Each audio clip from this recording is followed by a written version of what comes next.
How Dog Began by Pauline Baines. This is for all you dog lovers out there, and it begins with an author's note. Modern dogs are descended from wolves that lived in prehistoric times. No one really knows how the first dog was tamed, but I believe it happened like this. Thousands of years ago, when men and women were hunters, families wandered from place to place in search of food. There were packs of wolves, too, that stalked their prey. At night, the families lit fires and huddled together for warmth and safety, roasting the animals that they had caught. The wolves would circle the fire, sniffing the exciting smells and waiting for any scraps that might be left behind.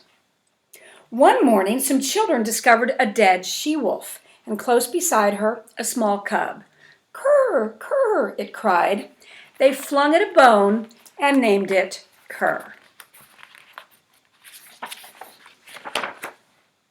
The tribe discovered that Cur could be useful in many ways. He could kill the rats that came after their stores of grain. Later, he learned to chase the giant mammoths in the direction of the cliff tops so that they fell over the edge and traps set below. One morning, one of the women slipped while she was collecting water from the river. Cur swam out and brought her back to safety. That night, while the tribe was sleeping, a hairy rhinoceros pushed his fearsome head into the cave.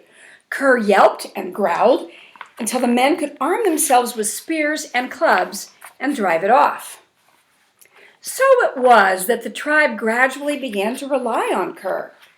One day, a huge bird swooped out of the sky and seized one of the elders around the waist. The hunters ran for their lives, but Cur gripped the bird by the leg and pulled and growled until the creature squawked and dropped its prey. When the man recovered, he was lost, for the tribe had moved on, but Cur put his nose to the ground, picked up the faint scent, and guided the man back to his people. They were delighted to see him return. That evening, after supper, the tribe gathered around Cur.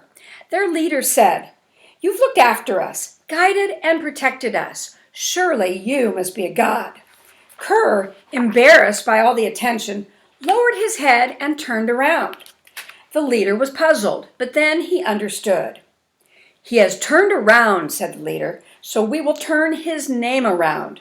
We will not call him God. We will call him Dog." And that's how Dog began.